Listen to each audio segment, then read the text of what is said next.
Hello everyone, welcome and नमस्ते। अब जो अगला चैप्टर हम शुरू करेंगे that is the lung pathology, respiratory system. बहुत इंपॉर्टेंट है पैथोलॉजी एंड मेडिसिन दोनों में। लंग पैथोलॉजी में जो पहली डिजीज आती है that is the obstructive lung diseases, जिसे याद करने के लिए हम एक निमोनिक का यूज करेंगे that is cab. Cab mnemonic हमें बताएगा कि वो तीन कौन सी डिजीजेस हैं जो ओएलडी होती है, ऑब्स्ट्रक्टिव लंग डिजीजेस। याद करने का बहुत सिंपल तरीका है, ऑब्स्ट्रक्शन मतलब कोई चीज जिसकी वजह से कॉक्लूजन या ऑब्स्ट्रक्शन हो रही है, तो स्टक इन अ कैब, कोई चीज फंस गई है उसे ऑब्स्ट्रक्शन कहेंगे। तो कहां फंस गई है? कैब में फंस गई है। मतलब COPD, asthma and bronchiectasis obstructive lung diseases होती हैं। Let us start. सीओपीडी दो प्रकार का होता है, एक एम्फाइसीमा और एक क्रॉनिक ब्रोंकाइटिस। दोनों में जो समानता है वो ये है कि जो दोनों के मरीज आप देखोगे वो कहीं ना कहीं आपको स्मोकिंग की हिस्ट्री जरूर देंगे। So both of them are associated with smoking. So एक एक करके पढ़ते हैं। सबसे पहले लेट अस स्टडी सीओपीडी में व्हाट इज एम्फाइसीमा। तो एम्फाइसीमा की डेफिनेशन ये बताती है कि ये परमानेंट डैमेज है। एक बार एयरवेज को डैमेज हो गया तो वो जिंदगी भर के लिए डैमेज रहेंगे, permanent damage to airways. But कहाँ पे डैमेज होता है? Distal to the terminal bronchiole. जैसे बहुत सारे प्रकार के ब्रोंक्यूल्स होते हैं, रेस्पिरेटरी ब्रोंक्यूल, टर्मिनल ब्रोंक्यूल। तो कहां पर डैमेज होना शुरू होगा? तो क्या टर्मिनल ब्रोंक्यूल पे डैमेज होना शुरू होगा? नहीं, टर्मिनल ब्रोंक्यूल पे डैमेज नहीं होता, टर्मिनल ब्रोंक्यूल के बाद डैमेज होता है। तो डिस्टल टू टर्मिनल ब्रोंक्यूल का मतलब टर्मिनल ब्रोंक्यूल नॉर्मल रहेगा, उसके बाद जो भी स्ट्रक्चर्स आते हैं उनमें डैमेज देखा जाएगा। तो टर्मिनल ब्रोंक्यूल के बाद क्या आता है? And that is known as RDS. RDS मतलब R for respiratory bronchiole, D for alveolar duct and S for alveolar sac. मतलब अगर हम ऐसे बनाए तो ये हो गया रेस्पिरेटरी ब्रोंक्यूल, एंड जो एल्वियोलस में है तो वो हो गया alveolar duct and alveolar sac. तो आरडीएस इन तीनों में डैमेज देखा जाता है। तो याद रखना, टर्मिनल ब्रोंक्यूल ठीक रहता है, उसके बाद जो आरडीएस है उसमें डैमेज देखा जाता है, और आरडीएस को मिला के बोला जाता है एसिनस। तो अगर लंग में आपको पूछा गया कि एसिनस क्या चीज होती है, वो होती है आरडीएस। तो अगर आप देखो तो ये जो फोटो है वो आपको ये बताती थी कि पहले अगर आप नॉर्मल हिस्टोलॉजी देखोगे लंग्स की, तो ये सारी जो वॉल्स हैं ये आपस में जुड़ी हुई होंगी तो उन्हें क्या बोलेंगे? एल्वियोलाई। अब देखो ये आपस में नहीं जुड़ी हुई, जितनी भी डैमेज आप सोच सकते हो स्मोकिंग की वजह से ये सारी वॉल्स टूट गई हैं, इसे बोला जाता है floating septa. This is referred to as the floating septa. तो कितने प्रकार का एम्फाइसीमा होता है? 4 टाइप्स का। सबसे पहला है centriacinar emphysema, then panacinar, distal और पैरासेप्टल एंड इरेगुलर। इन तीनों चारों में मैंने क्या बनाया? वो आरडीएस जो आप पढ़ते हो वो हमने ड्रॉ कर दिया है, आरडीएस आरडीएस आरडीएस। तो अब हमें देखना है किसमें क्या डैमेज हो रहा है। जब पैन एसिनर एम्फाइसीमा वर्ड पढ़ो तो पैन मतलब सब कुछ, तो क्या रेस्पिरेटरी ब्रोंक्यूल डैमेज होगा? बिल्कुल डैमेज होगा। और क्या एल्वियोलर डक्ट और सैक भी डैमेज होगा? बिल्कुल होगा। तो जब सब कुछ डैमेज हो जाएगा उसे बोलोगे पैन एसिनर एम्फाइसीमा। ये ज्यादातर अल्फा 1 एंटीट्रिप्सिन डेफिशिएंसी के मरीजों में देखा जाता है, और ये लोअर लोब ऑफ लंग में ज्यादा इसकी चेंजेस पाई जाएंगी। अब आप अगर बात करो डिस्टल एसिनर, डिस्टल मतलब बाद, डिस्टल का क्या मतलब होता है? बाद वाला पार्ट। मतलब रेस्पिरेटरी ब्रोंक्यूल में कोई दिक्कत नहीं है, यहाँ पर जो डैमेज हो रहा है वो बाद वाले पोर्शन में हो रहा है। Alveolar duct and sac is going to be damaged. So remember, panacinar में सब कुछ डैमेज हो जाता है, डिस्टल वाले में सिर्फ डिस्टल वाला पार्ट डैमेज होता है। अब सोचो ये एल्वियोलर डक्ट और सैक, इसमें डैमेज हुआ। एल्वियोलस तो इतना पतला सा होता है, अगर उसमें आप डैमेज करोगे तो वो फट जाएगा, और अगर वो फटेगा that is going to be what, कि जितनी भी एयर है वो लंग्स में से निकल के बाहर जाने लग जाएगी। So this is associated with spontaneous pneumothorax. This is associated with spontaneous pneumothorax. Spontaneous क्यों बोला? क्योंकि इसमें ऑलरेडी एल्वियोलस में इतना डैमेज हो चुका है, इतना पतला हो चुका है कि वो खुद ही टूट जाएगा, फट जाएगा, और फिर स्पॉन्टेनियस न्यूमोथोरैक्स हो जाएगा। Now let me come to centriacinar. Centri शब्द से ये समझ आता है कि सेंट्रल वाली जगह पे प्रॉब्लम है। मतलब सेंट्रल वाली जगह क्या है? Respiratory bronchiole. मतलब यहाँ पर रेस्पिरेटरी ब्रोंक्यूल में डैमेज है, बाद वाले एरिया में कोई दिक्कत नहीं है, जो एल्वियोलाई है वो बिल्कुल नॉर्मल है। तो ये क्यों, कहाँ देखा जाता है? ये देखा जाता है स्मोकर्स में। This is associated with smoking, and ये लंग्स के अपर लोब को इन्वॉल्व करता है। तो याद करने का तरीका ये है कि जब भी आपके पास मरीज आएगा क्लिनिकली ओपीडी में, तो सबसे कॉमन क्लिनिकली आपको इन चारों में से कौन सा एम्फाइसीमा देखने को मिलेगा? तो सबसे कॉमन क्लिनिकली हमें सेंट्री एसिनार एम्फाइसीमा देखने को मिलता है। तो C for clinical, C for centriacinar, तो ये सारे स साउंड वाली जो है they are going to be associated with next S वाला साउंड क्या है, next S is going to be smoking. और हम याद करते हैं कि स्मोक क्या है, हॉट एयर, गर्म हवा।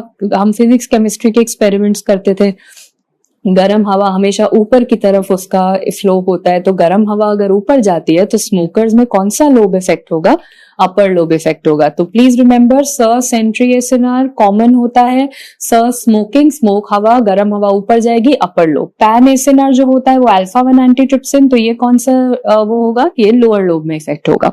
अब जो एम्फाइसीमा बचा that is irregular emphysema. Irregular का मतलब थोड़ा थोड़ा थोड़ा थोड़ा डैमेज कहीं भी होने देखने को मिल सकता है, which is the most common emphysema that you see histologically. So मतलब पैथोलॉजिस्ट को स्लाइड पे सबसे कॉमनली कौन सा एम्फाइसीमा देखने को मिलता है, दैट इज इर्रेगुलर एम्फाइसीमा। अब ये टाइप्स पढ़ने के बाद इनका फोटो भी देखो। देखो डिस्टल वाले में क्या पढ़ा था, डिस्टल में पढ़ा था कि जो बाद वाले स्ट्रक्चर्स जो है, बाद वाला एल्वियोलस में डैमेज होगा। तो देखो अगर ये लंग का एंडिंग है तो यहाँ पर जो बड़ी बड़ी एयरवेज दिख रही है वो सिर्फ डिस्टल वाले पोर्शन में दिख रही है, वो सिर्फ एल्वियोला है जो ऐसे बड़े बड़े दिखाई दे रहे हैं। ओके, सेंट्री एसिनार में क्या है, देखो सेंट्रल वाला part, if you look very very carefully तो आपको कुछ सेंट्रल वाले जो एयर स्पेसेस हैं उनमें डायलेशन और डैमेज दिखाई दे रहा है। Okay, what do you mean by pan? Pan मतलब सब कुछ। अगर अब आप पूरा लंग ऐसे जूम इन करके देखोगे तो आपको पूरे लंग में छोटे छोटे छोटे बहुत सारे होल्स दिखाई देंगे, क्योंकि पूरा का पूरा लंग इसके अंदर डैमेज आपको मिलेगा। आरडीएस आपको पूरे तरीके से डैमेज मिलेगा। सो remember this is pan acinar emphysema. And microscopically हम देख चुके हैं ये टूटी टूटी वॉल्स जिन्हें क्या बोला जाएगा, फ्लोटिंग सेप्टा। क्लिनिकली पेशेंट कैसे आता है, इन पेशेंट्स को बोला जाता है पिंक पफर्स। क्यों? क्योंकि अगर ये आरडीएस है तो पेशेंट को ना ऑक्सीजन इनहेल करने में कोई दिक्कत नहीं होती। जैसे आप एक रबर बैंड को इमेजिन करो, तो रबर बैंड को अगर आप खींचोगे तो आप रबर बैंड लंग्स को आप खींच सकते हो, तो ऑक्सीजन अंदर आ जाएगी, मतलब ऑक्सीजन सैचुरेशन में कोई दिक्कत नहीं है, पेशेंट की ऑक्सीजन सैचुरेशन नॉर्मल रहेगी, तो वो पिंक है। बट जब रबर बैंड को आप छोड़ोगे तो रबर बैंड को वापस आ जाना चाहिए। वापस मतलब CO2 भी वापस बाहर निकलना चाहिए, वो बाहर निकलने वाली दिक्कत है। बेसिकली एम्फाइसीमा में क्या हो रहा है, there is a problem in the elastic recoil. Elastic recoil अब नॉर्मल होने की वजह से ऑक्सीजन तो अंदर आ जाती है बट CO2 बाहर नहीं जा पाती, जिसकी वजह से ऑब्वियसली पेशेंट को जो लंग्स का साइज, सोचो ऑक्सीजन भी अंदर आ रही है और CO2 बाहर भी नहीं जा पा रही है, तो लंग्स बड़े होते चले जा रहे हैं, जिसकी वजह से इन्हें बोला जाता है पिंक पफर्स। और रेडियोलॉजिकली अगर आप देखो तो नॉर्मली जो डायफ्राम होता है वो ऐसे डोम शेप होता है, बट अब लंग्स का साइज बड़ा हो चुका है। I can say hyper inflated lungs हैं। तो अगर लंग्स का साइज बड़ा हो चुका है, इसकी वजह से हमें क्या दिखेगा कि जो डायफ्राम है वो फ्लैटन हो चुका है। There is diaphragm flattening that is notice. तो this is what you see radiologically. Clinically pink puffers, radiologically flattening of the diaphragm. This is known as emphysema. Emphysema के बाद जो दूसरा डिजीज है COPD में स्मोकिंग के साथ, that is known as chronic bronchitis. Chronic bronchitis की भी एक डेफिनेशन है, that is productive cough. Productive cough मतलब बलगम वाली खांसी। कितने महीने से ज्यादा होनी चाहिए, it should be more than और at least more than equal to 3 months इन 2 consecutive years। 2 साल में अगर आपको मरीज कहता है कि 3 महीने से अधिक उसे बलगम वाली खांसी रही है और आपने बाकी सारे कॉजेज को रूल आउट कर दिया, क्योंकि हमारी कंट्री में बलगम वाली खांसी के साथ जो 2 सबसे आम चीजें आपके दिमाग में आनी चाहिए, एक होता है टीबी और दूसरा होता है कैंसर। तो मतलब टीबी, कैंसर और ये जितनी भी आम बीमारियां हैं, अगर आप इसे रूल आउट कर चुके हो, उसके बाद अगर आपको बलगम वाली खांसी 3 महीने से ज्यादा 2 साल में मिल रही है, तो आप डिजीज का डायग्नोसिस बनाओगे क्रॉनिक ब्रोंकाइटिस। ये वाला पार्ट ज्यादातर मेडिकल स्टूडेंट्स भूल जाते हैं, सब कुछ रूल आउट करना, तब क्रॉनिक ब्रोंकाइटिस की हिस्ट्री और डिजीज बनाना। तो क्रॉनिक ब्रोंकाइटिस होता क्यों है, अभी पढ़ा था that it is associated with smoking. तो स्मोकिंग की वजह से, स्मोकिंग क्या है, स्मोकिंग चाहे वो एयर पोल्यूशन की हो या वो सिगरेट स्मोकिंग हो, तो स्मोकिंग एक इरिटेंट है। जब भी स्मोक और पोल्यूटेंट्स आपके रेस्पिरेटरी ट्रैक्ट में जाएंगे तो वो म्यूकस का सिक्रीशन बढ़ा देंगे। म्यूकस मतलब अगर ये लंग्स हैं जिनको हवा से भरे होना चाहिए था बट अब वो म्यूकस से भरे हुए हैं, तो बैक्टीरिया तो यहाँ पे बहुत एंजॉय करेंगे, क्योंकि बैक्टीरिया को तो ग्रो करने के लिए एक जगह मिल गई है। So there is increased risk of infections, right. And microbiology में पढ़ा जाता है which is the most common infection that you see in COPD patients, it is going to be haemophilus influenza. तो हीमोफिलस इन्फ्लुएंजा की risk बढ़ गया। दूसरी चीज हमने पढ़ी कि इतना ज्यादा जो म्यूकस है, म्यूकस कौन बनाता है, म्यूकस कहाँ से बन के आएगा, तो ये जब इरिटेंट हुआ स्मोकिंग तो सब म्यूकोजल ग्लैंड्स बनाएंगे। सो जो इतना ज्यादा म्यूकस बन रहा है तो मतलब किसको ओवर टाइम ज्यादा काम करना पड़ रहा है, ड्यूटी के बाद भी काम करना पड़ रहा है, सब म्यूकोजल ग्लैंड्स को मैम बहुत काम करना पड़ रहा है, जिसकी वजह से एक इंडेक्स बढ़ जाता है, रीड इंडेक्स। तो what is read index? Read index होता क्या है? पहले तो नॉर्मल रीड इंडेक्स की वैल्यू याद कर लो, वो है 0.4। बट रीड इंडेक्स निकालते कैसे हैं? तो ये एक वैल्यू है न्यूमरेटर और denominator. It is thickness of the sub mucosal glands, मतलब आप पूरे लंग में सिर्फ जिस लेयर में सब म्यूकोजल ग्लैंड्स है, जो म्यूकोजा बनाते हैं, उनकी थिकनेस नापोगे और पूरे लंग की लेयर की थिकनेस नापोगे। So remember, overall thickness of the epithelium and the mucosa, overall thickness. So please remember, आपने पहले तो थिकनेस नापी सब म्यूकोजल ग्लैंड की, क्योंकि अब यहाँ पे वो ज्यादा काम कर रहे हैं ना म्यूकस बनाने के लिए, और फिर आपने लंग की जो पूरी वॉल है उसकी थिकनेस नापी। तो न्यूमरेटर अपॉन डिनोमिनेटर। खुद सोचो, जब आप स्मोकिंग कर रहे हो और इतना ज्यादा म्यूकस का प्रोडक्शन हो रहा है, तो कहीं ना कहीं आप ये मान के चलोगे कि सब म्यूकोजल ग्लैंड्स अब ज्यादा काम करना शुरू हो चुके हैं। ज्यादा काम करना शुरू हो चुके हैं मतलब क्या बढ़ रहा है? न्यूमरेटर बढ़ रहा है। न्यूमरेटर बढ़ रहा है तो मतलब पूरा इंडेक्स बढ़ेगा। तो रिमेंबर, क्रॉनिक ब्रोंकाइटिस में रीड इंडेक्स क्या होता है? बढ़ा हुआ होता है। नॉर्मल रीड इंडेक्स हमारी बॉडी में कितना है? 0.4। क्रॉनिक ब्रोंकाइटिस में बढ़ा हुआ मिलेगा। एक और चीज, स्मोकिंग की वजह से और क्रॉनिक ब्रोंकाइटिस की वजह से these patients have also been associated with cor pulmonale. तो एक कॉमन चीज है जो दोनों के बारे में जाननी है, चाहे वो एम्फाइसीमा हो या वो क्रॉनिक ब्रोंकाइटिस हो, दोनों का एसोसिएशन कॉर पल्मोनेल और दोनों का एसोसिएशन स्मोकिंग के साथ पाया गया है। पर ज्यादा अगर पूछा गया तो कॉर पल्मोनेल क्रॉनिक ब्रोंकाइटिस के साथ ज्यादा देखने को मिलता है।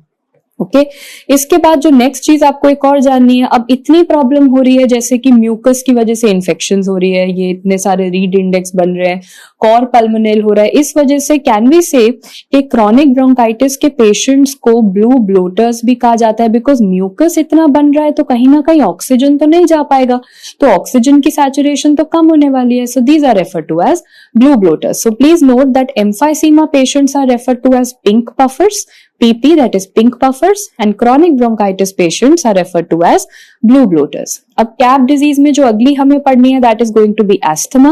एस्थमा में हमें जो क्वेश्चन आता है वो है ऑब्वियसली, ये तो जो आप इम्यूनोलॉजी चैप्टर से पढ़ते आए हो, asthma is going to be type 1 hypersensitivity reaction because it is a allergic reaction. Asthma में हमेशा पेशेंट आपको क्या देगा? स्प्यूटम का सैंपल देगा। स्प्यूटम के सैंपल में आपको 3 चीजें मिलेंगी माइक्रोस्कोपिकली, जिन्हें बोला जाता है 3 C's। सबसे पहले यहाँ पे आपको एक बिल्कुल नुकीला सा नीडल लाइक क्रिस्टल दिखेगा। इसे है, इसका क्या नाम है? Crystal Charcot Leyden crystal. तीनों नाम जो होंगे वो सी से होंगे। तो चारकॉट लेडन क्रिस्टल का कॉम्पोजिशन पूछा जाता है कि ये किस चीज से, एस्थमा में ये किस चीज से बन रहा है। एस्थमा में पेशेंट आपके पास एलर्जी के साथ बलगम वाली खांसी के साथ आएगा, आपने उसके बलगम का सैंपल लिया और उसे आप माइक्रोस्कोपिकली देख रहे हो। पहली चीज, आपको ये नुकीली सी एक क्रिस्टल जैसी एक बॉडी दिखाई दी जिसका नाम है चारकॉट लेडन क्रिस्टल। इसका कॉम्पोजिशन है गैलेक्टिन 10। तो गैलेक्टिन 10 आया कहां से? गैलेक्टिन 10 हैज कम फ्रॉम इओसिनोफिल्स, क्योंकि इतना सब लोग जानते हैं कि जब भी कोई एलर्जी होती है जैसे कि एस्थमा या कोई भी एलर्जी, तो इओसिनोफिल्स की मात्रा ब्लड में बढ़ेगी। इओसिनोफिल से क्या निकल के आता है? गैलेक्टिन 10, और वही हमें यहाँ पे क्रिस्टल बना हुआ दिख रहा है, चारकॉट लेडन क्रिस्टल। दूसरा, अगला सी है सीरियोला बॉडी। सीरियोला बॉडी की कॉम्पोजिशन अगर पूछी तो वो क्या होती है?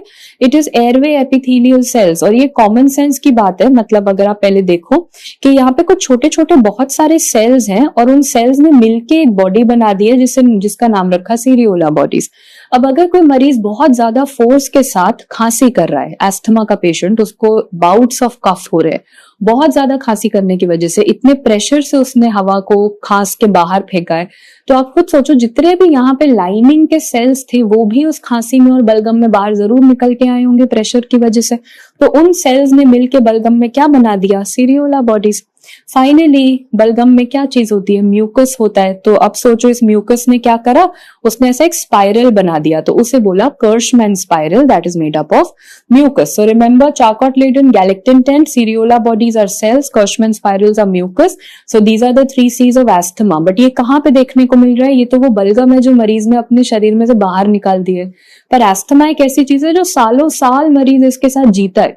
तो लंग्स के अंदर क्या चेंजेस हैं जो 10 साल या 15 साल बाद दिखाई देते हैं, and those are referred to as airway remodelling. तो एस्थमा के पेशेंट्स में देखा जाता है एयरवे रिमॉडलिंग। मतलब अब जितनी भी लेयर्स हैं, क्या क्या लेयर्स आपने पढ़ी हुई हैं लंग के बारे में, एक होता है म्यूकोजा, फिर एक होता है सब म्यूकोजा, फिर एक होता है मसल। तो जो जो आपने पढ़ा ना वो सब कुछ बढ़ जाएगा। अब देखो म्यूकोजा थिकंड, म्यूकोजा बढ़ गई, म्यूकोजा में जितनी भी चीजें थी, चाहे किसी ने पूछा गॉबलेट सेल वो भी बढ़ेंगे, बेसमेंट मेम्ब्रेन वो भी बढ़ेगी। अच्छा, फिर अगर किसी ने पूछा क्या सब म्यूकोजा भी बढ़ेगा, बिल्कुल, क्योंकि हर चीज जरूरत से ज्यादा काम कर रही है और बहुत से सालों से काम कर रही है, तो सब म्यूकोजल ग्लैंड्स भी बढ़ेंगे। क्या मसल की मात्रा भी बढ़ती है, बिल्कुल मसल भी बढ़ेगा।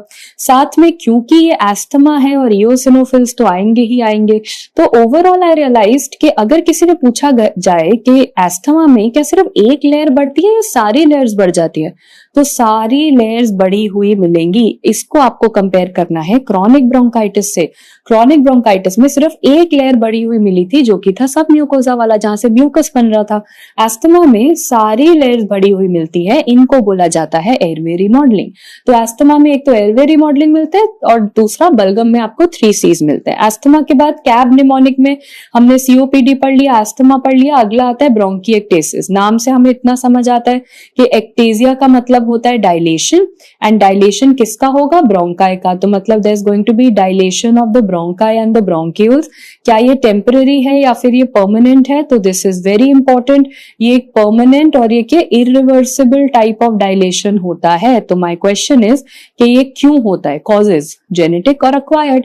जेनेटिक में सबसे important cause Kartagener syndrome. Kartagener syndrome actually किसका डिफेक्ट है, it is a ciliary defect. And cilia में भी कौन से प्रोटीन का डिफेक्ट होता है, पीडियाट्रिक्स में क्वेश्चन आता है, it is a dynein protein defect. Cilia के अंदर एक प्रोटीन है डाइनिन, उसका डिफेक्ट ये माना जाता है। सो अब नाउ इफ वी स्टडी कि कार्टाजीनियर सिंड्रोम के ट्रायड में क्या क्या आएगा, तो रिमेंबर बीएसएस आता है। बीएसएस मतलब पहली डिजीज इज ब्रोंकिएक्टेसिस जो आप पढ़ रहे हो यहाँ पे, second is going to be sinusitis, and third one is going to be situs inversus. Situs inversus बहुत जरूरी है समझना। साइटिस इनवर्सस मतलब साइट को उल्टा कर देना, लेफ्ट का राइट कर देना, राइट का लेफ्ट कर देना। सो फॉर एग्जाम्पल आई से कि हार्ट जो होता है वो किस तरफ ज्यादा होता है, बाईं ओर, मतलब लेफ्ट की तरफ उसका एक्सेस ज्यादा होता है। अब अगर आप हार्ट का एक्सेस थोड़ा राइट की तरफ कर दो तो उसे आप क्या बोलना चाहोगे, dextrocardia. So remember situs inversus is left का राइट, राइट का लेफ्ट। तो अगर ट्रायड पूछा गया कार्टाजीनियर सिंड्रोम का तो bronchiectasis, sinusitis, situs inversus, BSS. पर ट्रायड के अलावा और क्या चीजें देखी जाती है, मेल एंड फीमेल इनफर्टिलिटी भी होती है। ये ट्रायड में नहीं मानते बट ये डेफिनेटली क्वेश्चन है जो आपसे एग्जाम में पूछा जाता है। नाउ ये तो था जेनेटिक कॉज, कार्टाजीनियर सिंड्रोम तो जीन का प्रॉब्लम है। क्या ये बिना जेनेटिक कॉज की वजह से भी डायलेशन हो सकता है, बिल्कुल। And there are 2 reasons. Number 1 is going to be obstruction, या तो कोई फॉरेन बॉडी ने आके वहां पे कुछ ऑब्स्ट्रक्शन करी जिसकी वजह से ब्रोंकाई डायलेट हो गए। दूसरा कोई बहुत सिवियर इन्फेक्शन हो या सेप्सिस हो, उसकी वजह से भी देखा जाता है। Let me show you one picture. तो अगर आप एक्चुअली इसका रेडियोलॉजिकली देखना चाहोगे, पहले तो इफ यू सी ब्रोंकिएक्टेसिस, ये एक लंग का ऑटोप्सी स्पेसिमेन है। इसमें अगर आप देखो तो लोअर लोब में मुझे थोड़े से चेंजेस इसके ज्यादा दिखाई दे रहे हैं। So the most common involved is actually the LLL, left lower lobe of the lung is more commonly affected. Radiologically देखोगे एक्सरे पर या सीटी पे तो आपको ये डायलेटेड की 2-2 लाइनें दिखाई देंगी। एक बार यहाँ पे भी देखो, if you look very carefully you will be able to see this 2-2 lines. ये जो 2-2 लाइन दिखाई दे रही है, this is known as the, जैसे रेलवे रोड होता है ना, ट्रैम ट्रैक होता है, तो इसे बोला जाता है tram track appearance. Remember investigation of choice that you have for bronchiectasis is HRCT, high resolution CT scan, and what you see in radiology is going to be the tram track appearance. What you need to note over here is tram track appearance अगर radiology में पूछा था आपने bronchiectasis बोला, but अगर kidney pathology में tram track appearance पूछा गया तो that is also seen in MPGN type 1 which I have taught you in the renal chapter. Okay, यहां से अब हमने कैब निमोनिक कर लिया, obstructive lung diseases have been settled. Now we move on to the restrictive lung diseases which have 2 things, that is going to be sarcoidosis and pneumoconiosis. Sarcoidosis multi system disease. सबसे पहले अगर आप मुझसे reason पूछो sarcoidosis का तो मुझे नहीं पता, क्योंकि अभी तक इसका रीजन नहीं जाना गया। सार्कोइडोसिस मल्टी सिस्टम डिजीज है, बहुत से ज्यादा इसमें सिम्टम्स इसमें दिखने को मिलते हैं, तो जो सबसे इंपॉर्टेंट है वो हम पढ़ेंगे। हेड टू टो अगर शुरू करें तो आंखों में जो देखने को मिलता है दैट इज यूवियाइटिस। जो सलाइवरी और दूसरे ग्लैंड्स इनलार्ज्ड होते हैं उसे बोला जाता है माइक्यूलिक्स डिजीज, सो आईज में यूवीआइटिस, ग्लैंड्स बड़े होंगे, Mikulicz disease. Okay, but if I ask you which is the most common organ affected, the most common organ that is affected is going to be the lungs. And lungs के बगल में क्या होता है, lungs के बगल में होते हैं लिम्फ नोड. तो लिम्फ नोड को जब पहले तो चलो लंग्स का इन्वॉल्वमेंट होगा, लंग्स के बाद जो ये साइड पे लिम्फ नोड्स आएंगे, इन्हें क्या बोला जाएगा, इन्हें बोला जाएगा पोटैटो नोड्स. तो ये फैंसी नाम एग्जामिनर ज्यादा पूछना पसंद करता है. उसके बाद लंग्स के बाद अगर हम नीचे चले तो अब आता है liver. Yes, it is responsible for causing hepatitis. But remember ये कौन सा हेपेटाइटिस है, ये नॉन इन्फेक्शियस है, ये कोई वायरल हेपेटाइटिस ABCD वाला नहीं है. This is a non infectious because sarcoidosis कोई इन्फेक्शन तो नहीं है. उसके बाद कई बार ये स्किन को भी इन्वॉल्व करता है. तो अब एक सिंड्रोम है जो आपको जानना है, specially in dermatology, Lofgren syndrome. And कैसे उसे याद करोगे, I will tell you. Lofgren syndrome के नाम में उसका निमोनिक छुपा हुआ है. लॉफग्रेन सिंड्रोम में नंबर 1 पेशेंट को क्या होगा, लिम्फेडिनोपैथी, जो कि आप पढ़ ही रहे हो कि पोटैटो नोड्स होते हैं. उसके बाद O फॉर आउच. आउच मतलब पेशेंट को बहुत ज्यादा जोड़ों का दर्द होगा, आर्थ्रैल्जिया यानी कि जॉइंट पेन. ठीक है. F फॉर पेशेंट में फीवर होगा. GR फॉर पैथोलॉजी में इस डिजीज में आपको ग्रैन्युलोमास देखने को मिलते हैं. and EN for dermatology, skin disorder, that is erythema nodosum. So remember, lymphadenopathy, ouch for joint pain, fever, granuloma, erythema nodosum, इसे मिला के बोला जाता है लॉफग्रेन सिंड्रोम, जो सार्कोइडोसिस के साथ एसोसिएटेड है. तो अब अगर मुझे सार्कोइडोसिस की डायग्नोसिस बनानी है तो इतना मुझे समझ आया कि बहुत सारे ऑर्गन्स का इन्वॉल्वमेंट देखा जाएगा, पर सबसे कॉमन होगा लंग, और लंग के बगल में होंगे lymph node involve, potato nodes. तो सबसे पहले ब्लड टेस्ट से शुरुआत करते हैं. तो ब्लड टेस्ट में अगर फॉर एग्जांपल हमने पेशेंट का ब्लड टेस्ट लिया, क्या क्या फाइंडिंग्स मुझे देखने को मिलेंगे. ब्लड टेस्ट में फाइंडिंग, सबसे पहले कैल्शियम के लेवल्स बढ़े हुए मिलेंगे, एस एंजाइम लेवल्स बढ़े हुए मिलते हैं, angiotensin converting enzyme, and CD4/CD8 ratio भी बढ़ा हुआ मिलता है. So please remember 3 blood test, calcium, second is ACE enzyme levels, third is CD4/CD8.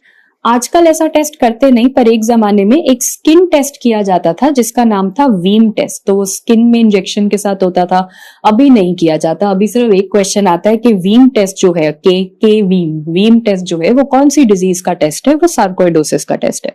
आजकल क्या करते हैं, आजकल ये 3 ब्लड की फाइंडिंग्स करते हैं. बट हमने एक और चीज पढ़ी थी, पैथोलॉजी में अगर बायोप्सी करी, लंग में से बायोप्सी करी या फिर लिम्फ नोड में से बायोप्सी करी, तो क्या देखने को मिलेगा. पैथोलॉजी में दिखते हैं non caseating granulomas. This is what I've taught you. If you remember, non-caseating granuloma ज्यादा देखने को मिलते हैं, कभी कभी caseating granuloma भी देख सकते हो, जैसे कि हमने सेकंड चैप्टर में पढ़ा है. बट ज्यादातर क्या देखने को मिलेगा, non caseating granuloma most common, मतलब केशियस नेक्रोसिस नहीं दिखती. दूसरा जो ग्रैन्युलोमा दिखता है इसमें वो है नेकेड ग्रैन्युलोमा. ये भी सेकंड चैप्टर में पढ़ा था. नेकेड मतलब जिस चीज के आसपास कोई कवरिंग ना हो. तो नॉर्मली क्या होता है कि टीबी या कोई और डिजीज का ग्रैन्युलोमा, उसके आसपास आप एक कपड़ा लपेटते हो, लिम्फोसाइट्स का कपड़ा होता है जो आप लपेटते हो. यहां पर वो कपड़ा आप नहीं लपेटने वाले हो. तो नेकेड ग्रैन्युलोमा का मतलब कि जो लिम्फोसाइट का कॉलर है वो अब नहीं होगा. जो आप एक लिम्फोसाइट का कपड़ा लेके ग्रैन्युलोमा के आसपास लगाते थे, अब वो आपने हटा दिया, लिम्फोसाइट हट गया तो बन गया naked granuloma. Third and fourth 2 bodies दिखती हैं. तो एक आपको दिख रहा है यहाँ पे एस्टेरॉइड बॉडी, जो कि साफ दिख रही है यहाँ पे. एस्टेरॉइड मतलब स्टार, तो स्टार शेप की बॉडी. एंड दूसरी क्या है, other one is going to be Schaumann body. तो शॉमैन बॉडी में सबसे पहले तो याद करना, शॉमैन बॉडी कहाँ देखी जाती है, S for Schaumann, S for sarcoidosis, and C for what, C for calcium. तो ध्यान से देखो, यहां पर अगर आप देखोगे तो ये बड़ा सा एक सेल है जो है जायंट सेल, और जायंट सेल के अंदर आपको क्या दिखाई दे रहा है, यहां पर आपको एक वो कैल्शियम वाली बॉडी, थोड़ा थोड़ा सामोमा बॉडी जैसा भी लग रहा है क्योंकि वो भी कैल्शियम की होती है, शॉमैन बॉडी. तो सार्कोइडोसिस में कैल्शियम इज शॉमैन बॉडी, दूसरी है एस्टेरॉइड बॉडी. आगे बढ़ने से पहले सार्कोइडोसिस तो हो गया, बट ये जो एस्टेरॉइड बॉडी है ये माइक्रोबायोलॉजी में भी कहीं पढ़ते हो, and that is, remember asteroid का क्या मतलब होता है, एस्टेरॉइड का मतलब होता है स्टार. तो या तो स्टार आपको यहाँ सार्कोइडोसिस में मिलेगा, या फिर स्टार आपको वो स्पोरोट्रिकोसिस में मिलेगा, जो कि आप डायमॉर्फिक फंगस में पढ़ते हो माइक्रो में, तो कैसे डिफरेंशिएट करोगे? अब ये देखो, स्पोरोट्रिकोसिस का दूसरा नाम क्या होता है? रोज गार्डनर्स डिजीज। रोज गार्डन तो बाहर होगा ना, घर के अंदर तो नहीं होगा, तो बाहर कोई फील्ड होगा। तो रिमेंबर, इसकी जो एस्टेरॉइड बॉडी होगी वो बाहर होगी, एक्स्ट्रा सेल्यूलर, किसी सेल के अंदर नहीं होगी। इसका जो स्टार होगा वो बाहर रोज गार्डन में आराम से घूमेगा। वेरे सार्कोइडोसिस में जो स्टार आपको मिलता है वो किसी सेल के अंदर मिलता है। तो ध्यान से देखो, यहाँ पर एक बड़ा सा जाइंट सेल है, ये एक्चुअली एक बहुत बड़ा सेल है जिसके अंदर न्यूक्लियस है। तो इस पूरे सेल के अंदर अगर आप देखोगे तो आपको 2 स्टार्स पड़े हुए दिखेंगे। तो सार्कोइडोसिस में जो स्टार होगा वो सेल के अंदर दिखेगा। स्पोरोट्रिकोसिस फंगल इन्फेक्शन में जो स्टार होगा वो घूमता फिरता दिखेगा, क्योंकि उस डिजीज का नाम ही है ना, रोज गार्डन में घूमो फिरो, तो उसका जो स्टार है वो बाहर दिखेगा। तो SSS, star, sarcoid and sporotrichosis. Finally sarcoidosis comes to an end. इसके बाद जो अगली रिस्ट्रिक्टिव लंग डिजीज आपको पढ़नी है that is pneumoconiosis. Pneumoconiosis simple शब्दों में पढ़ो तो वो डिजीज जो किसी के ऑक्यूपेशन के साथ रिलेटेड है। तो सबसे पहले PSM में भी ज्यादा आता है सिलिकोसिस। सबसे कॉमन न्यूमोकोनियोसिस इज सिलिकोसिस, और ये उन मरीजों में देखी जाती है जो ग्लास इंडस्ट्री में काफी समय से काम कर रहे होते हैं। तो लंग्स में जाने के बाद ये क्या कराता है? सिलिका फाइबर जब लंग में जाता है तो बहुत ज्यादा नोड्यूल्स बनाता है, तो इसे बोला जाता है नोड्यूलर फाइब्रोसिस। और यही सिलिका फाइबर्स जब उसके बगल में पड़े हुए लिम्फ नोड्स में जाते हैं तो रेडियोलॉजी में उसको बोला जाता है एग शेल कैल्सिफिकेशन। अगर किसी मरीज को सिलिकोसिस हो रहा है ग्लास इंडस्ट्री में काम करने के बाद, तो आपको क्यों थोड़ी सी टेंशन हो रही है? बिकॉज सिलिकोसिस की वजह से there is an increased risk of TB. पर टीबी तो वैसे भी हमारी कंट्री में हर किसी को रिस्क है। उससे भी ज्यादा मुझे डर इस बात का है that these patients are at an increased risk of cancer. So silicosis के patients are at an increased risk of TB and cancer. जो अगली इंडस्ट्री है वो है कोल इंडस्ट्री। तो कोल के पेशेंट्स को क्या होगा? CWP, coal workers pneumoconiosis. Coal workers pneumoconiosis 3 stages के थ्रू जाता है। Stage number 1, stage number 2 and then stage number 3। तो एक के बाद एक, 5 साल के बाद, फिर 10 साल के बाद, फिर 15 साल के बाद। तो सबसे पहली चीज जो होती है दैट इज एंथ्राकोसिस। एंथ्राकोसिस मतलब ब्लैक लंग्स। एंथ्राकोटिक पिगमेंट का मतलब होता है ब्लैक कलर, कार्बन। तो एंथ्राकोसिस में पेशेंट को कुछ भी नहीं होगा, पेशेंट अभी फिलहाल है एसिम्प्टोमेटिक, बट उसके जो लंग्स है वो इतना ज्यादा कोल्ड वो इसने इनहेल कर लिया कि लंग्स काले हो गए। तो that is black lung anthracosis. उसके थोड़े सालों बाद जब वो अभी भी उसी इंडस्ट्री में काम कर रहे हैं तो अब होगा सिंपल कोल वर्कर्स न्यूमोकोनियोसिस। खुद सोचो कोल क्या है? कोल में बेसिकली वो इनहेल क्या कर रहा है? इनहेल तो कोल के जलने की वजह से वो स्मोक ही इनहेल कर रहा है ना, तो स्मोकिंग से एक एम्फाइसीमा था, स्मोकिंग, सेंट्री एसिनार। तो सिंपल कोल वर्कर्स न्यूमोकोनियोसिस में एक्चुअली जो होता है that is going to be centriacinar emphysema. And finally जब कुछ और साल बीत जाते हैं तो अगली जो डिजीज होती है that is complicated coal workers pneumoconiosis, जिसमें लंग में फाइब्रोसिस देखने को मिलेंगे। तो सबसे पहले होता है ब्लैक लंग्स, कोई सिम्टम नहीं, धीरे धीरे एम्फाइसीमा होने लग जाएगा, उसे बोलेंगे सिंपल CWP, धीरे धीरे फाइब्रोसिस हो जाएगी, उसे बोलेंगे कॉम्प्लिकेटेड CWP। मेडिसिन में क्वेश्चन आता है what is Caplan syndrome? Caplan syndrome is coal workers pneumoconiosis along with the disease that is rheumatoid arthritis. इन दोनों के कॉम्बिनेशन को बोलते हैं कैप्लन सिंड्रोम। जो तीसरी इंडस्ट्री है जिसके बारे में आपको जानना है दैट इज एस्बेस्टोसिस। आज से एस्बेस्टोसिस को ऐसे याद करो जैसे बेस्टोसिस। क्यों? बिकॉज अभी तक जितने भी आप न्यूमोकोनियोसिस पढ़ रहे हो वो कहाँ इन्वॉल्व करते हैं? वो अपर लोब में ज्यादा पाए जाते हैं। तो silicosis upper lobe, coal upper lobe, but asbestosis इसलिए याद करा क्योंकि एस्बेस्टोसिस लंग के लोअर लोब में ज्यादा पाया जाता है। तो आज से एस्बेस्टोसिस नहीं बोलेंगे, एस्बेस्टोसिस बोलेंगे। तो सबसे पहले एस्बेस्टोस फाइबर्स जब कोई इंडस्ट्री में काम करता है तो कौन कौन से टाइप के एस्बेस्टोस फाइबर्स होते हैं जो वो इनहेल कर सकता है? तो पहला टाइप है एम्फीबोल या क्रोकोडाइलाइट, दूसरा है सर्पेंटाइन या क्राइसोलाइट। याद करने का तरीका ऐसा रहेगा कि क्रोकोडाइलाइट थोड़ा थोड़ा क्रोकोडाइल की तरह लग रहा है, और एम्फीबोल अगर आपको याद हो तो स्कूल में एम्फीबियन वहां हम पढ़ते थे कि वो जानवर जो लैंड पर भी रह सकते हैं और पानी में भी रह सकते हैं। तो एम्फीबियन, क्रोकोडाइल भी तो ऐसे ही है ना, क्रोकोडाइल लैंड पे भी आ जाता है, पानी में भी चला जाता है। तो क्रोकोडाइल और एम्फीबियन को साथ साथ रखना, ठीक है। एम्फीबोल और क्रोकोडाइलाइट एक कैटेगरी है और दूसरा है सर्पेंटाइन और क्राइसोलाइट, वो दूसरी कैटेगरी है, ठीक है। ये 2 फॉर्म्स होते हैं जो एस्बेस्टोस के होते हैं। तो अब पेशेंट को क्या होगा और पेशेंट कौन सी इंडस्ट्री में काम करता हुआ मिलेगा?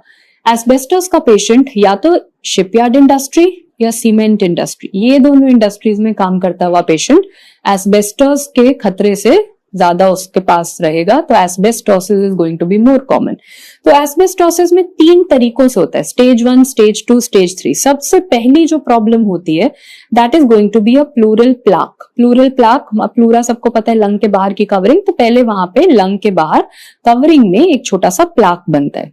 धीरे धीरे प्लूरल प्लाक के बाद आगे जाके बनता है प्लूरल नोड्यूल। तो धीरे धीरे वो प्लाक साइज में बढ़ता जाएगा और क्या बन जाएगा, एक बड़ा सा नोड्यूल बन जाएगा। इस नोड्यूल के अंदर जो पाया जाता है that is known as asbestos body. तो अगर ध्यान से देखो ये वाले फाइबर्स, ये जो ब्राउन कलर के फाइबर्स हैं, थोड़ा थोड़ा डंबल शेप जैसा बन रहा है, ये क्या है, these are all asbestos fibres. But जब कोई इन्हें इनहेल करता है, जब ये लंग्स के अंदर जाते हैं, तो हमारे लंग्स क्या करते हैं, तो फॉर एग्जाम्पल ये था हमारा asbestos fibre, so what I have had in the centre is going to be asbestos fibre. हमारी बॉडी ने क्या करा, धीरे धीरे इसके आसपास थोड़ा थोड़ा आयरन डिपॉजिट शुरू कर दिया। तो ये अगर एस्बेस्टोस फाइबर आया तो मेरी बॉडी ने इसके आसपास आयरन जमाना शुरू कर दिया।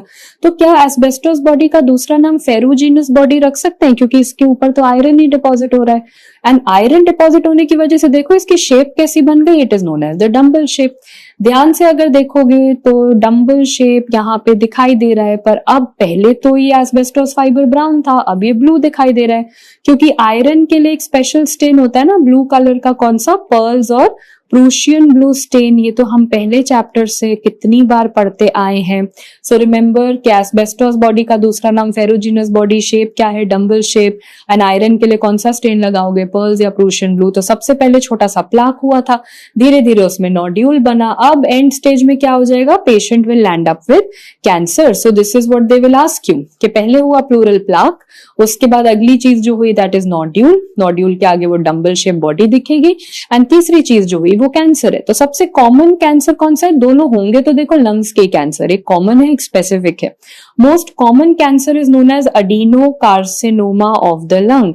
Most common cancer is carcinoma, whereas most specific cancer पूछा गया that is going to be mesothelioma of the lung. So remember common is carcinoma and specific is going to be mesothelioma. Asbestosis की कहानी खत्म, but अभी अभी हमने पढ़ा था दैट एस्बेस्टोस बॉडी की क्या शेप होती है, dumbbell shape. So let us exercise our brains and जितने भी डंबल्स होते हैं वो पढ़ लेते हैं। अगर लंग में डंबल शेप बॉडी आई तो उसे बोलोगे एस्बेस्टोस बॉडी। यूरिन एग्जामिनेशन पे अगर डंबल शेप क्रिस्टल आया तो क्या बोलोगे, कैल्शियम ऑक्सलेट मोनोहाइड्रेट या डाईहाइड्रेट। तो अगर आप, ये कंफ्यूजन रहता है, और अगर आपने रीनल चैप्टर पढ़ लिया है तो हमने वहां निमोनिक पढ़ा था, Mona is dumb, that is what we had studied कि मोना को डंबल शेप के पास रखना, तो monohydrate is going to be dumbbell shape. Okay, radiology में वो कौन सा ट्यूमर है जो ऐसा प्रोजेक्ट करके थोड़ा थोड़ा डंबल शेप बनता है, तो देखो ये स्पाइन है।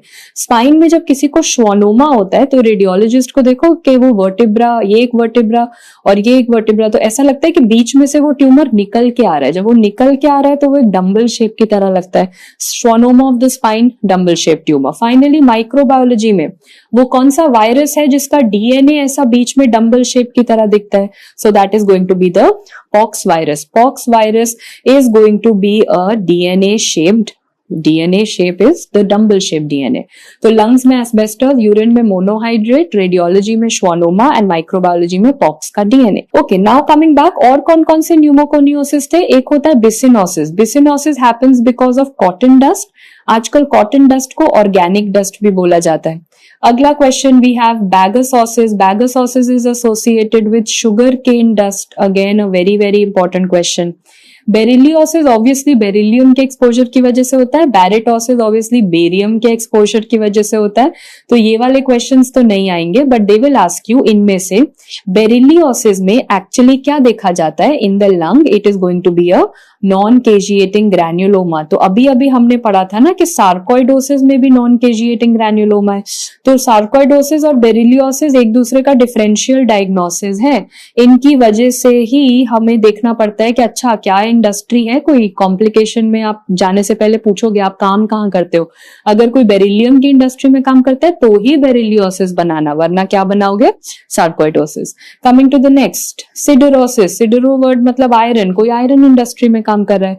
स्टैनोसिस, टैन, टिन, लेड, तो मतलब कोई टिन इंडस्ट्री में, टिन से रिलेटेड कोई इंडस्ट्री हो तो उसमें stannosis. These were all the miscellaneous occupational diseases that you had to no.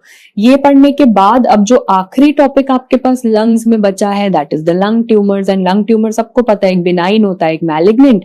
Most common benign lung tumour हम ऑलरेडी नियोप्लेजिया के चैप्टर में पढ़ चुके हैं, that is known as pulmonary हामार्टोमा.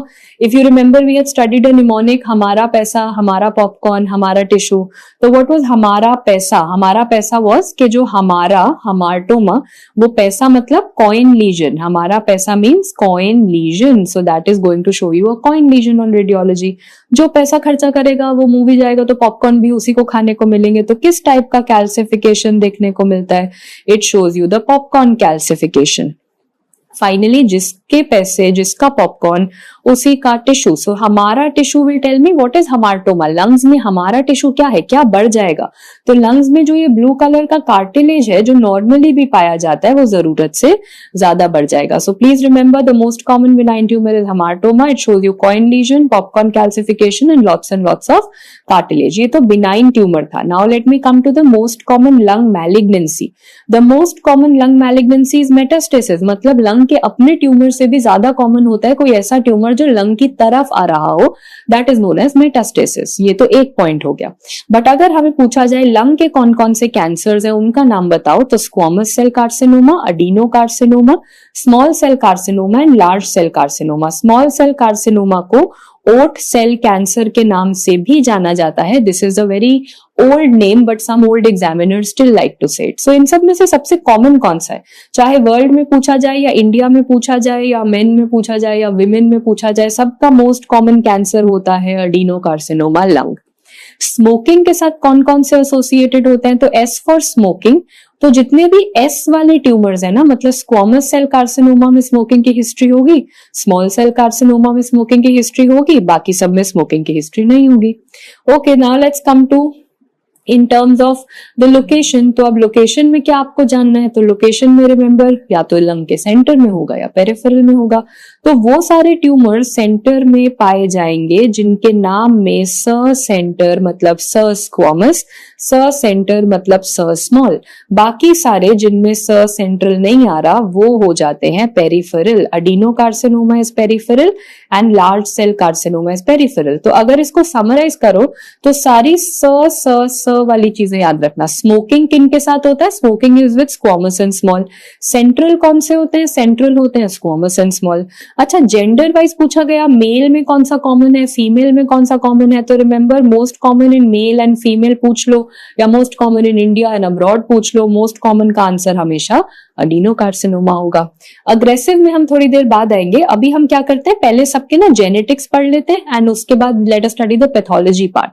तो जेनेटिक्स में स्क्वामस सेल कार्सिनोमा में तो हमारे पुलिसमैन की दिक्कत आती है. पुलिसमैन मतलब P53. So remember squamous cell carcinoma shows you P53 mutation. Adenocarcinoma में you have studied this way back in neoplasia chapter. So adenocarcinoma में कौन से EGFR की म्यूटेशन है? EGFR 1 या 2? I always told you 1 will remind you of alphabet A. So EGFR 1 की mutation मतलब adenocarcinoma. KRAS if you remember Kapil tumours होते थे. Kapil tumour was colon, pancreas, lung. तो केरास के साथ भी adenocarcinoma. And again A for ALK, A for adenocarcinoma. All this I have already taught you in neoplasia chapter. EGFR 1, KRAS and ALK. Now coming to small cell carcinoma. Small cell carcinoma में वो एक चीज जो सारे tumours में देखी जाती है वो है क्रोमोसोम 3p लॉस. तो छोटा वाला नाम से छोटा small. So the small arm of 3p loss is seen. But again I had taught you one more thing. अगर आप स्मॉल सेल लंग कैंसर का नाम पढ़ो तो इसमें इतने सारे LLL शब्द आते हैं. तो कौन से मिक का एम्प्लीफिकेशन होगा? L myc amplification. ये सारा का सारा टेबल आपने पढ़ा हुआ है इन नियोप्लेजिया. ऑफ कोर्स नियोप्लेजिया याद नहीं रहता बहुत लंबे समय तक, बट आखिरी दिन एग्जाम से पहले अगर आप नियोप्लेजिया रिवाइज कर लो तो उसमें इतनी सारी इंफॉर्मेशन है जो बाकी सारे 19 सब्जेक्ट में से मिलाकर उस चैप्टर में डाली गई है. ओके, सो नाउ जब भी कोई कैंसर होता है तो उससे पहले एक प्री कैंसर की स्टेज जरूर देखी जाती है. तो चारों ट्यूमर्स में एक पहले प्री कैंसर की स्टेज होती है, पर इनमें से जो अडीनोकार्सिनोमा है उसका प्री कैंसर स्टेज पूछा जाता है, which is known as adenocarcinoma in situ. So A AIS adenocarcinoma in situ इसका एक नाम है जो आजकल थोड़ा सा बदल गया है। अडीनो कार्सिनोमा इंसिटू, मुझे ये तो समझ आ गया कि अभी पूरे तरीके से कैंसर तो नहीं है, प्री कैंसर है। इसका एक और नाम है दैट इज बैक, ये पुराना नाम है बट आज भी यूज किया जाता है, ब्रोंको एल्वियोलर कार्सिनोमा। तो अगर कोई पूछे ब्रोंको एल्वियोलर कार्सिनोमा क्या है, यूल से देखो ये नाम थोड़ा सा ऐसा लग रहा है कि ये कैंसर बन चुका है, पर ये कैंसर बना नहीं है, ये असल में अडीनो कार्सिनोमा इंसिटू है। अभी कैंसर बनने से एक स्टेप बिल्कुल ये पीछे है, कुछ टाइम तक इसको ट्रीटमेंट नहीं मिली तो ये कैंसर बन जाएगा। तो पहचानोगे कैसे? तो फॉर एग्जाम्पल अगर इसको हम हाईलाइट करें तो ये जो यहाँ पे है दिस इज वन इंटायर, ये एक एल्वियोलाई है लंग का। अगर आप देखो कैंसर सेल्स कहाँ बैठे हैं तो कहीं वो भागे नहीं है, वो ऐसे एक जगह पे एल्वियोलस की वॉल के ऊपर बैठे हुए हैं, जैसे बटरफ्लाईज आके बैठ जाती हैं। तो remember this is known as the butterfly on fence appearance या फिर lepidic pattern. In simple words अभी वो लंग के एल्वियोलस के ऊपर ही बैठे हुए हैं, जैसे ये एल्वियोलस है तो ये एल्वियोलस के ऊपर बैठे हुए हैं, ये इधर उधर इन्वेड नहीं करे। Remember there is no invasion present, तभी तो इसे हमने अभी प्री कैंसर कहा। अगर इन्वेजन हो गया होता तो फिर तो कैंसर हो जाता।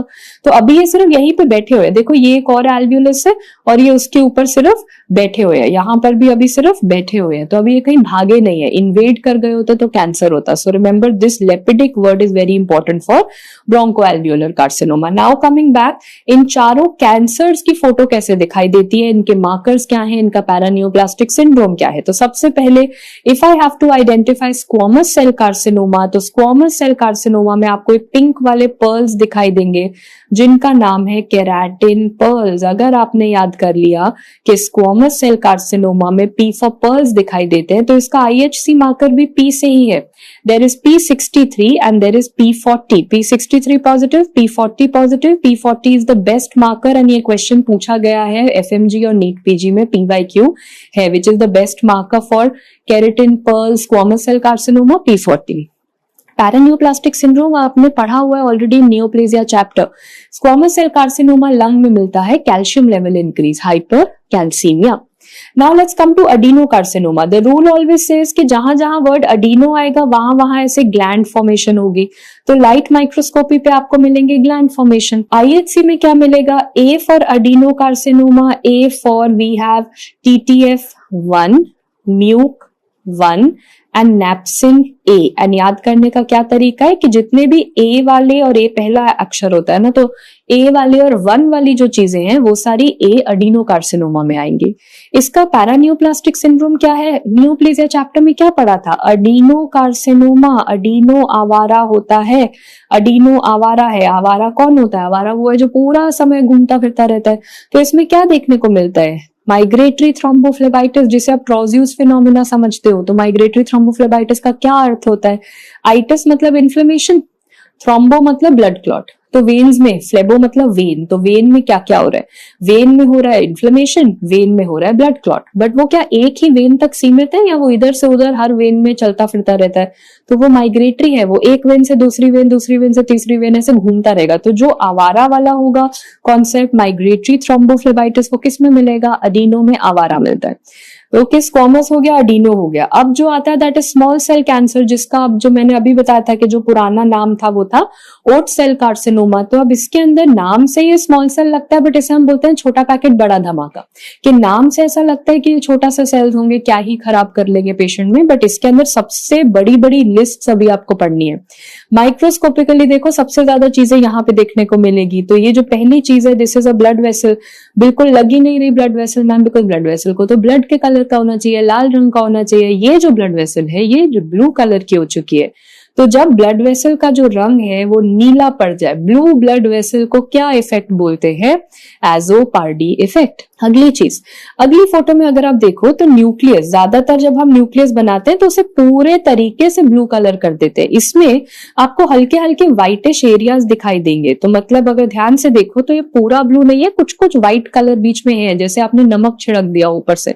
तो सॉल्ट एंड पेपर अपीयरेंस बोला जाता है, this is known as the salt and pepper chromatin. तो सबसे पहले ब्लू वाली ब्लड वेसल दिखती है, दूसरा सॉल्ट एंड पेपर क्रोमैटिन दिखता है, ये दोनों लाइट माइक्रोस्कोपी पे दिखते हैं। इलेक्ट्रॉन माइक्रोस्कोपी पे अगर आप जाओगे तो आपको ये ब्लैक कलर, इलेक्ट्रॉन माइक्रोस्कोपी तो ब्लैक एंड व्हाइट होती है ना, तो आपको ब्लैक कलर के ग्रैन्यूल्स दिखाई देंगे, इन्हें बोला जाता है न्यूरोसेक्रेटरी ग्रैन्यूल्स। जिससे मुझे एक चीज समझ में आ रही है कि इस ट्यूमर में नाम तो रखा कार्सिनोमा, बट दिख क्या रहे न्यूरोसेक्रेटरी ग्रैन्यूल्स, तो क्या ये एक न्यूरोएंडोक्राइन ट्यूमर है? And the answer is yes, नाम से कार्सिनोमा है पर असल में न्यूरोएंडोक्राइन ट्यूमर है। तो इलेक्ट्रॉन माइक्रोस्कोपी लगाओगे तो न्यूरोसेक्रेटरी ग्रैन्यूल्स दिखेंगे, और आईएचसी लगाओगे तो वो सारे मार्कर्स दिखेंगे जो दुनिया के हर न्यूरोएंडोक्राइन ट्यूमर में दिखाई देते हैं। तो कैसे याद करोगे? इन इन इन मतलब साइनेप्टोफाइजिन, क्रोमोग्रानिन, बॉम्बेसिन, और फिर साथ में 3 short form NSC, CD56, CD57। So remember synaptophysin, chromogranin, bombesin, NSC, CD56, CD57, ये जो 6 है ये दुनिया के हर न्यूरोएंडोक्राइन ट्यूमर में यही मार्कर्स पाए जाते हैं। But despite all this, in the May 2024 INI-CET exam, a new marker was asked, which you just have to know for INI-CET because it is not at all important. It's one of those googly questions that came. कई बार ऐसा एक आधा question आएगा जो किसी को भी नहीं आता होगा, तो उसके लिए भी हमें तैयार होके जाना चाहिए। So remember, एक क्वेश्चन आया था कि न्यूरोएंडोक्राइन ट्यूमर के लिए कोई न्यूक्लियर मार्कर बताओ जो सिर्फ न्यूक्लियस में पॉजिटिव आता हो, नया मार्कर जो न्यूक्लियस में पॉजिटिव आता हो। तो उसका आंसर है INSM। ठीक है, बस मैं जो फुल फॉर्म मैंने लिखा है क्योंकि नया क्वेश्चन था, इंसुलिनोमा एसोसिएटेड प्रोटीन, आपको इसके बारे में जानना नहीं है, आपको बस जानना है कि ये न्यूरोएंडोक्राइन ट्यूमर का मार्कर है और ये कहाँ पाया जाता है, साइटोप्लाज्म में या न्यूक्लियस में। तो चलो इसका निमोनिक इसके नाम से बना लेते हैं, इंट्रा न्यूक्लियर मार्कर है। तो रिमेंबर न्यूक्लियर मार्कर कौन सा है न्यूरोएंडोक्राइन ट्यूमर्स के लिए? INSM। ये अभी रिसेंट क्वेश्चन था May 24 एग्जाम का। कमिंग बैक, IHC मार्कर्स के बाद पैरान्यूप्लास्टिक सिंड्रोम्स कौन से देखे जाते हैं? मैक्सिमम पैरान्यूप्लास्टिक सिंड्रोम्स यहाँ मिलेंगे, बिकॉज आई टोल्ड यू नाम से छोटा है, बट देखो इतनी सारी फाइंडिंग्स इसी में मिलती जा रही है, तो छोटा पैकेट बड़ा धमाका। इसमें SIADH मिलता है, कुशिंग्स डिजीज मिलता है, लैम्बर्ट ईटन सिंड्रोम मिलता है, बट जो सबसे कॉमन पैरान्यूप्लास्टिक सिंड्रोम होता है that is going to be SIADH। तो अब जब इतना सब इसे बुला दिया, छोटा पैकेट बड़ा धमाका बुलाया, तो actually do you know which is the most aggressive out of all the cancers patient के लिए? That is why I called it bada dhamaka. Small cell carcinoma is the most aggressive of these cancers that you have. So I hope everyone is settled. A quick revision if I want to tell you, squamous cell carcinoma में pearls दिखेंगे, P63, P40 positive होगा, P40 best है, इसमें calcium बढ़ेगा। Adeno carcinoma आवारा है तो उसमें माइग्रेटरी थ्रोम्बोफ्लेबाइटिस होगा। अडीनो कार्सिनोमा मतलब ग्लैंड्स दिखाई देंगे, और सारे A और 1 वाले मार्कर्स नैप्सिन, TTF1, म्यूक1 पॉजिटिव होगा। स्मॉल सेल छोटा पैकेट बड़ा धमाका, तो सारी चीजें इसी में आएंगी। Azzopardi effect, salt and pepper nucleus, neurosecretory granules, सबसे ज्यादा IHC markers in and NSC, CD56, CD57, सबसे ज्यादा पैरान्यूप्लास्टिक सिंड्रोम जिसमें SIADH सबसे कॉमन है, और आजकल एक न्यू मार्कर आया है इसमें, that is INSM1। The last one that all of you have to know is going to be the difference between mesothelioma versus adenocarcinoma। तो ये दोनों में कॉमन चीज क्या है कि दोनों किसके एक्सपोजर की वजह से होते हैं? एस्बेस्टोसिस की वजह से होते हैं ना। तो दोनों में कैसे डिफरेंशिएट करें? सबसे पहले तो आजकल mesothelioma के लिए एक नया मार्कर आ गया which is known as calretinine, जिसपे क्वेश्चन आने लग गया। calretinine is the new marker for mesothelioma। दूसरा, आप इलेक्ट्रॉन माइक्रोस्कोपी पे अगर देखो तो अडीनोकार्सिनोमा में ये जो आपको माइक्रोविलाई, छोटे छोटे माइक्रोविलाई दिख रहे हैं, ये कैसे दिख रहे हैं? ब्रांचिंग या सिंगल सिंगल? सिंगल सिंगल दिख रहे हैं ना, कोई ब्रांचिंग नहीं है। नॉन ब्रांचिंग माइक्रोविलाई कैसे याद करोगे? No means no. Adenocarcinoma में ब्रांचिंग होगी या नहीं होगी? नहीं होगी। अडीनो में no, adenocarcinoma no branching. तो मेसोथेलियोमा में कैसा है? देखो कितने लंबे ब्रांचिंग, वो माइक्रोविलाई खत्म ही नहीं हो रहे, मुझे समझ ही नहीं आ रही कहां तक वो चलेंगे। तो लॉन्ग ब्रांचिंग माइक्रोविलाई कहां दिखाई देंगे? mesothelioma में। अडीनो में नो ब्रांचिंग एंड mesothelioma में long branching. Coming to one question before I finish this, very important PYQ, marker of small cell carcinoma of the lungs. So remember, सारे वो ऐसे नाम जो ज्यादातर आपने नहीं सुने होते, synaptophysin, क्रोमोग्रानिन, बॉम्बेसिन, तो इसमें से कुछ मिल रहा है? Yes, chromogranin is there which is very very important and that finishes off finally your discussion of lung pathology. Best integration तब होगी अगर आप रेस्पिरेटरी सिस्टम को साथ के साथ फार्मा और मेडिसिन से भी पढ़ लो। That will be your link total holistic approach जो आपको पूरा एक सिस्टम आपके लिए खत्म कर देगा।